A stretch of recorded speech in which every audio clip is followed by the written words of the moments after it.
Olá pessoal, tudo bem? Aqui quem fala é o Arthur e hoje a gente vai fazer um exercício sobre limites, né? Então, com base nos gráficos de f e g, nas figuras A aqui e B aqui, faço o que se pede. Então a gente quer calcular o valor de, primeiro, limite quando x tende a menos 1 de f de x mais g de x, limite quando x tende a 3 de f de x vezes g de x, limite quando x tende a menos 1 de f de x menos 4g de x, e limite de, quando x tende a 1 de f de x sobre 2gx, ok? Então está aqui o gráfico de cada uma delas, e aí olhando para o gráfico a gente vai resolver cada um desses limites, né? Então, vamos começar. O primeiro é o limite quando x tende a menos 2 de f de x mais g de x, tá?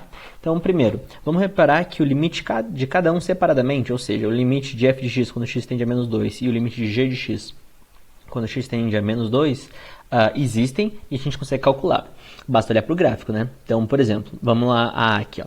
Quando x tende a menos 2 aqui, né? O menos 2 está aqui no eixo x. Quanto que para qual valor a imagem tende, né? Para qual valor a função quer assumir. Próximo do menos 2 aqui, ó, a gente fica o quê? Próximo do 3. Veja que é o 3 que a função quer assumir quando x vai para menos 2. Claro que nesse caso o caso é de ser exatamente o valor da função em menos 2, f de menos 2 é 3, mas é só porque a função é só você desenha ela sem tirar o lápis do papel, né? Mas tá aqui então o valor do limite é 3, certo? E a mesma coisa para g, né? Quando x tende a menos 2, ó, dá o quê? Dá 2. Beleza? Show. Então, a gente tem o valor desses dois limites, e aí como cada um deles existe e não dá infinito, a gente pode simplesmente quebrar na soma. Então, limite de quando x tende a menos 2 de f de x mais g de x é igual ao limite quando x tende a menos 2 de f de x, mais o limite de g de x quando x tende a menos 2. Então, o primeiro aqui a gente sabe que é 3, o segundo é 2, portanto, 5. Vamos para B. A B é o limite quando x tende a 3 do produto, beleza? De f vezes g. Mesma coisa, quando x tende a 3, ó, quando x tende a 3, está se aproximando de 3, então você vem para cá, olha, está se aproximando do quanto? Do menos 2, certo? Então, o limite de f de x, quando x tende a 3, é menos 2. E a mesma coisa com g, né? Com o limite quando g tende a 3, é menos 3, né? Daí do g de x aqui. Então, é menos 3, perfeito? E aí, como cada um desses limites existem e não são infinito, não dá infinito, nos dois casos, a gente pode quebrar simplesmente no produto. Na verdade, em alguns casos pode dar infinito, que não tem problema, enfim, você só precisa se preocupar com se dá infinito vezes zero e em determinações, né? Mas nesse caso não, a gente pode quebrar no produto e aí fechou, beleza? Então dá o limite de f de x quando x tende a 3 e o limite de g de x quando x tende a 3, e aí menos 2 vezes menos 3, 6. Vamos para o próximo.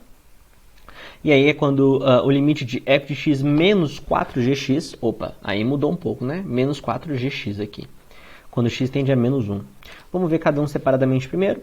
Então, o limite quando x tende a menos 1 de f de x, bom, quando tende a menos 1, olha aqui, ó, opa, é onde cruza o eixo x, tá vendo?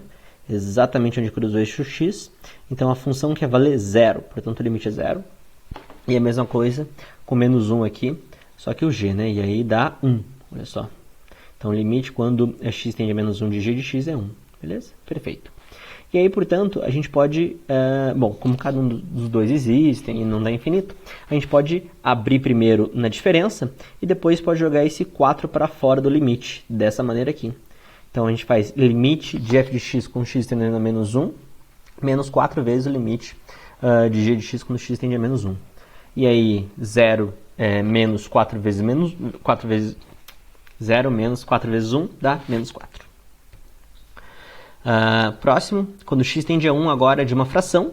Bom, a gente calcula mais uma vez cada um separadamente. Então, quando x tende a 1, aqui deu o quê? Menos 3.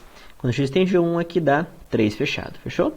E aí, a gente consegue quebrar, como nenhum dos dois é 0, iara, não dá indeterminação nesse caso. A gente pode quebrar na divisão e aí jogar o 2 para fora do limite dessa maneira aqui. E aí, a gente fica com o de cima, que dá menos 3, duas vezes o 3. Portanto, menos meio. É isso então, muito obrigado pela atenção e bons estudos.